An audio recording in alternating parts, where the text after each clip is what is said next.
Assalamualaikum dan salam sejahtera saya ucapkan kepada pensyarah kami, iaitu Puan Rohaiza binti Abdul Karim. Saya Albert Sigan, anak Saliman, daripada Fakulti Muzik dan Seni Persembahan, pengkhususan seni tari, kad metrik D202020959982, akan menyampaikan sebuah ucapan yang bertajuk usaha-usaha untuk membendung pencemaran alam sekitar. Baiklah, berdirinya saya di sini adalah untuk menyampaikan sebuah ucapan yang bertajuk usaha-usaha membendung pencemaran alam sekitar. Hadirin yang dihormati sekalian, bumi yang tiada rimba seumpama hamba. Dia dicemar manusia yang jahil ketawa. Begitulah antara bait lagu hijau dendangan Zainal Abidin. Seni kata lagu itu menceritakan kemusnahan alam akibat kerakusan manusia.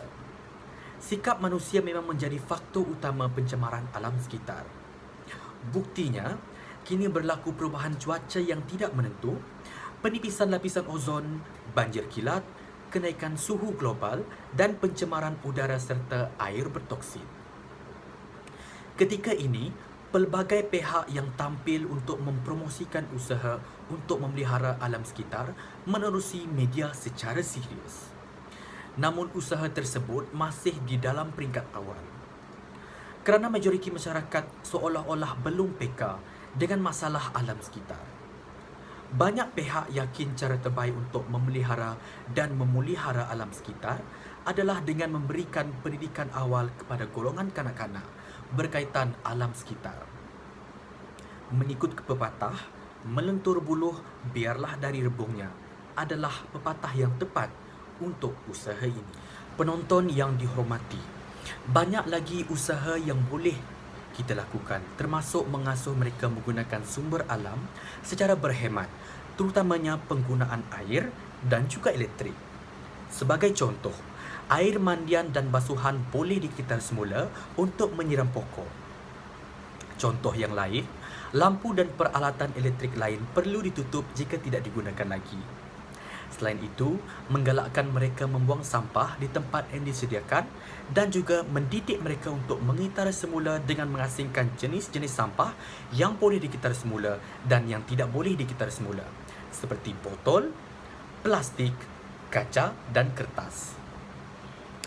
Mewujudkan tong sampah mengikut jenis-jenis bahan buangan tersebut adalah salah satu cara yang terbaik.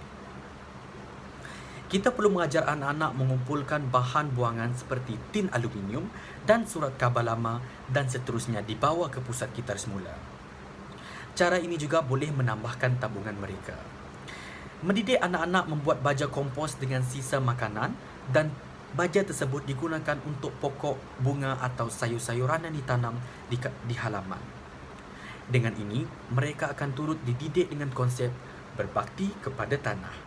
Seterusnya, majalah-majalah dan surat khabar boleh digunakan semula oleh anak-anak dengan cara mengumpulkan artikel-artikel tertentu untuk dijadikan buku scrap atau ensiklopedia pribadi tentang topik yang menjadi minat mereka. Pendekatan ini akan membantu menjana pemikiran mereka, menerapkan sifat berjimat cemat seperti menggunakan semula barang-barang lama dan dijadi kraft tangan seperti beg, selimut atau alas meja.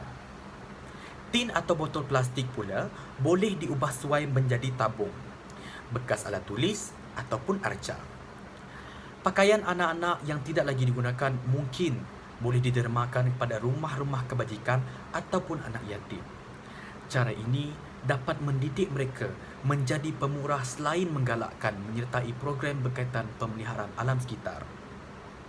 Misalnya, menyertai program gotong royong membersihkan kawasan kejiranan, menyertai ceramah dan kempen perniagaan alam sekitar. Penonton sekalian, kita haruslah sedar bahawa usaha ini sememangnya kelihatan kecil. Tetapi jika semua orang melakukannya, usaha ini akan banyak menghasilkan kesan yang positif kepada alam sekitar. Usaha ini perlu terus dilakukan, tetapi masyarakat menganggapnya sebagai satu permasalahan besar. Alam sekitar sememangnya tanggungjawab kerajaan sepenuhnya. Keadaan akan menjadi lebih teruk apabila masyarakat menganggap hal-hal berkaitan alam sekitar tidak penting berbanding perut yang perlu diisi. Tegasnya, kita perlu bertindak sebelum nasi menjadi bubur. Sebelum mengakhiri ucapan saya, izinkan saya menyampaikan serangkap pantun. Jika ada sumur di ladang, boleh kita menumpang mandi. Jika ada umur yang panjang, bolehlah kita berjumpa lagi. Sekian, terima kasih. Salam sejahtera dan juga salam alam permata.